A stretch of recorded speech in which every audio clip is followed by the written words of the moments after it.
बालमित्रांनो, हे जे मेकॅनिझम आहे हे मेकॅनिझम पूर्ण IR सेन्सरवरच अवलंबून आहे. या IR सेन्सरला आपण एक बझर लावलेला आहे. हा जो मागे दिसतोय तो काय आहे? बझर आहे.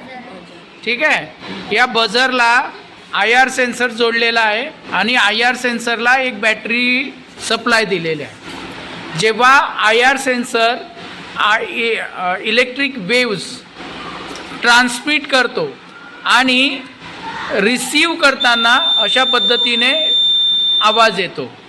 तर या सिस्टमचा वापर आपण वर्गामध्ये एखादा काय म्हणूया आपण ग्रंथालय असतं, ग्रंथालयामध्ये पूर्ण सायलेन्स असतं.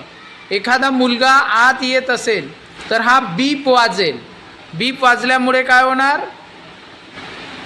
त्याला एवढं समजून घ्यायचं आहे की इथे आपल्याला शांतता राखायची आहे. बीप वाजेल एवढीसुद्धा अशांतता फैलायला नको. तर अशा पद्धतीने आपण IR सेन्सर, बझर आणि बॅटरी यांचा उपयोग करून हा प्रयोग केलेला आहे. थँक्यू व्हेरी मच बेटा.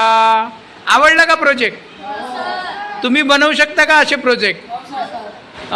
काय काय लागेल तुम्हाला? हां, पुन्हा बझर. या 3 गोष्टींचा वापर करून तुम्ही सहज बनवू शकता. ठीक आहे. थँक्यू. एक वेळा करा बरं.